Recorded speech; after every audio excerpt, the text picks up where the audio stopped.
Just how similar is Super Bowl 60's matchup in comparison to Super Bowl 49, the last time the Seahawks and the Patriots played in the big game?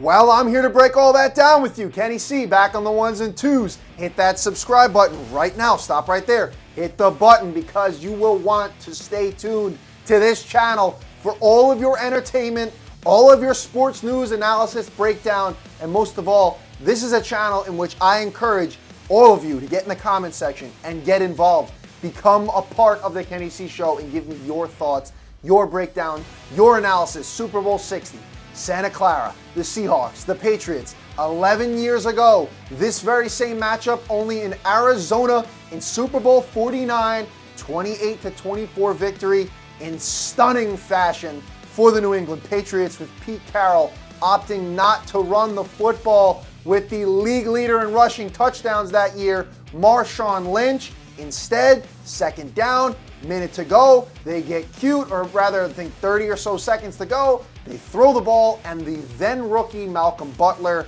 picks it off, pass intended, for Ricardo Lockett. Let's get into the similarities and the differences between this here Super Bowl 60, and Super Bowl 49. The last time these two teams played each other, completely different regime, completely different quarterback situation. We had two seasoned veterans. Well, Russell Wilson was in his third year. Brady, definitely a seasoned veteran. But two quarterbacks that were at the height of their careers, or getting there, especially for Russell Wilson. Brady was pretty much there, but you had Tom Brady, you had Russell Wilson. In this one, we have two unprovens. You have Sam Darnold, who's been around the block. He's an 8-year vet, and at this point, this is his first ever Super Bowl appearance. For Drake May, a budding star in his second season, contrary to Tom Brady, who had already been in the league at that point for what, 15 seasons, right? Because 2000 he was drafted. So yeah, 15-year vet at that time for Tom Brady, as juxtaposed to Drake May, who is only in his second year and is now going to will be the second youngest quarterback next to Dan Marino to start in a Super Bowl game. That is quite the difference between Tom Brady and Drake May and Russell Wilson and the journeyman Sam Darnold. When you look at the head coaches, you had Bill Belichick. The guy already had rings on his finger. You had Pete Carroll, been around the block as a coach. Mike McDonald, the young head coach with the Seattle Seahawks. And then Mike Vrabel, his first year with the Patriots, but he can become the first player, player/coach to win a Super Bowl with the same team, one as a player, one as a coach. Pretty cool. But when you look at the odds of this Super Bowl, another thing that is worth looking at, because in 2015 or 2014, in that season, the Seahawks were the reigning Super Bowl champions, looking for back-to-back. At the time, they had the best odds. They were the favorite to win the Super Bowl in that season, 2014. The Patriots, they had the third best odds. When you look at this one, the Seahawks coming into this season were 60-1 in the preseason to get to the Super Bowl. The Patriots, 80-1. Insane.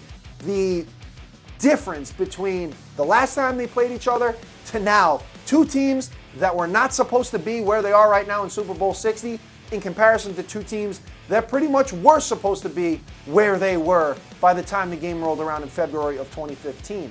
Now, when you look at the betting odds for the specific game, once they got to it in 2015, the Seahawks were originally minus 2.5-point favorites. That ended up becoming a pick'em. In this one, the Seattle Seahawks are pretty solid favorites in this one at minus 4.5. And you have to think maybe it's because of the way that Seattle's defense is playing and the fact that you got Drake May, who's a young quarterback in his second year. I'm not too sure why they would make Seattle such a runaway at minus 4.5 or such a big favorite over the Patriots at minus 4.5, because Seattle's vaunted defense struggled in that championship game against the Rams, and it came down to the end of the game in which they did make a stand, a 4th and goal with the 5 minutes to go, and they ended up killing clock on offense and then giving Stafford the ball with 30 or less seconds to go, 20 some odd seconds to go. So they ended up doing their job at the end, but they let Matthew Stafford pass all over them and they let that offense do whatever it wanted. So it's kind of curious because when you look at the Patriots and their defense, they have been able to run over quarterbacks, i.e. Justin Herbert, i.e. C.J. Stroud, i.e. Jarrett Stidham. You got Christian Gonzalez with the big interception. You had the fumble by Stidham. The Patriots defense did their job, so it's pretty curious as to why they are minus 4.5-point favorites in this game. Sam Darnold does look outstanding, though, and when you look at the offenses in this game specifically, at the time of the Super Bowl for the Patriots in 2015, you had a left side of that line that consisted of Nate Solder, and Dan Connolly. In this one, you got two rookies holding it down, in Will Campbell and Jared Wilson, who was a third-round pick out of Georgia. These two gentlemen, Campbell has struggled specifically, so he's got his work cut out for him against Leonard Williams, who has 2 sacks throughout this playoffs, which I believe he's second on the list, or third on the list, tied for second or third on the list for sacks. And then you got Derek Hall, the third-year player out of Auburn for Seattle. And when you look back at what Seattle had on their defensive line in 2015, 2014, 2015, you had Cliff Averill on that right side of that line, and a defense that consisted of a pretty damn good linebacking core. So that's going to be an interesting matchup to look at in Super Bowl 60. The left side of the Patriots line against the right side with Leonard Williams wreaking havoc, and DeMarcus Lawrence, he's on that same line on the opposite side. But it's going to be interesting to hone in on that portion of this game, the little things. You can also look at the linebacking core for the Seahawks. Leading the way in interceptions on this team is Ernest Jones IV. They also have Drake Thomas, who's been phenomenal this season for them as well. And when you compare that to who they had in 2014-15, they had guys like KJ Wright, like Bobby Wagner, and like Bruce Irvin. So really good core of linebackers. In the secondary this season for Seattle, he's listed as a safety technically. Eman Wari, the rookie sensation, has been phenomenal. He's technically listed as the nickelback with Kobe Bryant and Julian Love as their safeties. But when you look at the safeties for the Seattle Seahawks and the Legion of Boom defense, a lot of people saying this season, maybe the Seattle defense is the second coming of that. I think we got to pump the brakes because they got to win the Super Bowl first. But they've looked pretty dominant throughout the season. But in comparison between, even with Eman Wari in that 3-man mix, I'm taking Cam Chancellor and Earl Thomas III, ET3, all day. But that's not to take anything away from what these guys for Seattle's defense this year, what they have done. Cornerbacks-wise, you had Devin Witherspoon for Seattle. I believe he was he made the second team All-Pro this year, and Tariq Woolen. At that time, you had Byron Maxwell and you had Richard Sherman, a first-team All-Pro. So the defenses are eerily similar when you look at the talent that they have at the second and third levels. With the secondary for Seattle and the linebacking core, it's pretty similar that when you compare the Legion of Boom to now, maybe, nobody should be saying it yet, but maybe the Legion of Boom 2. On the other side of things, when you look at the Patriots, something that I like to look at offensively, when you look at what they have at the wide receiver position, you had Julian Edelman, Mr. Old Reliable, a stud in the slot. For the Patriots now, you got Stephon Diggs, a stud in the slot. That's a pretty cool comparison, and B, probably a toss-up if you ask me who I would take, Julian Edelman or Stephon Diggs. Give me your thoughts in the comment section below. Who would you take? When you look at the running backs, you had Shane Vereen that year and LeGarrette Blount, and then this time around you got a rookie running back in Travion Henderson, and you have Ramondre Stevenson, who's been pretty much the premier RB1 for them as we've gotten through these playoffs. But when you look defensively for the Patriots, at the time when they went into the Super Bowl in 2015, 0 sacks through that playoffs. Entering the Super Bowl, they had 0 sacks. When you look at the Patriots defense now in the playoffs, number 1 in terms of least amount of yards allowed with 209.7, I believe is the number. And then 12 sacks, leading the way far and away the most in this playoffs. So this defense, led by Milton Williams and Christian Barmore on that defensive side, Kayvon Chaisson has been awesome as well for this Patriots defense. They have really made a name for themselves. And Ellis, he flies around the field. Robert Spillane. This is a Patriots defense that has some dogs on it, similar to when they had Chandler Jones and they had Rob Ninkovich.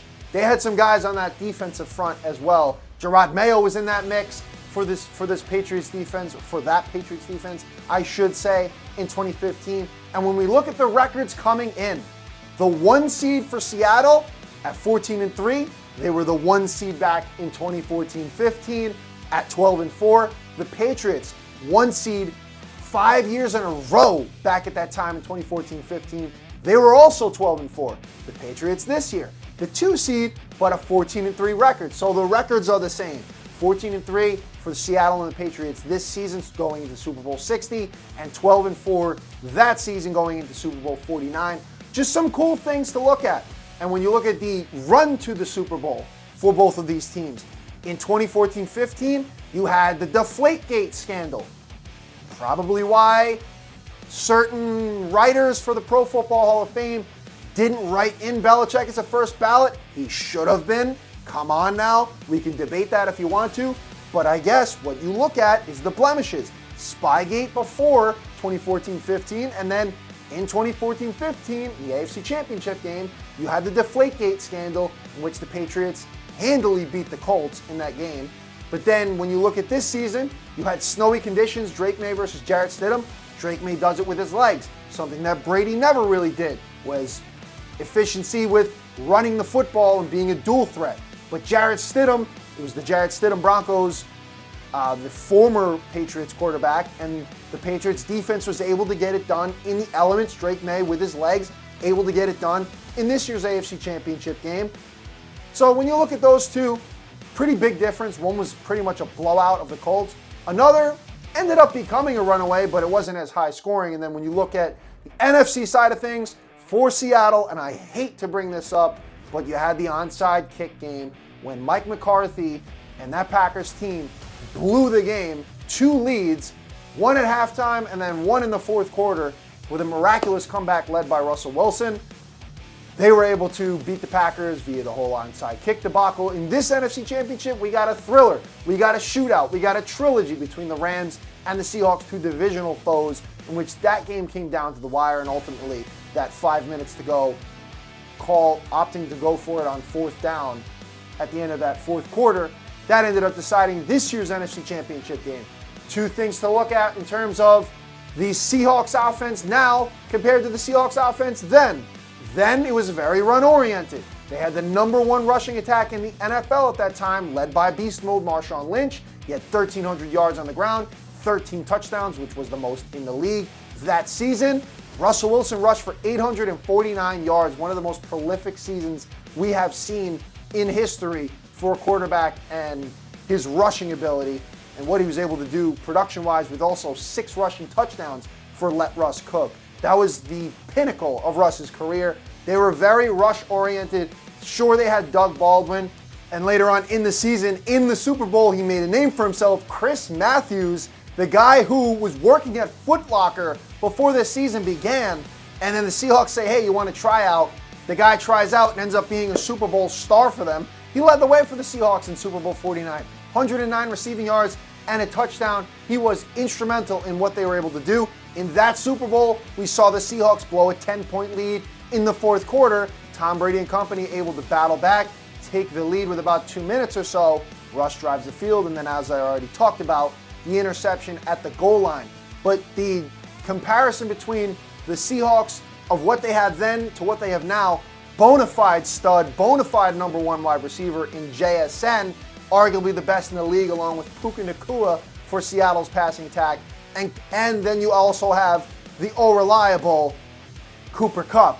1 and 2, JSN Cooper Kupp. I'm taking them over Jermaine Kearse, who obviously had that huge catch to get Seattle into position for that terrible decision to throw the football.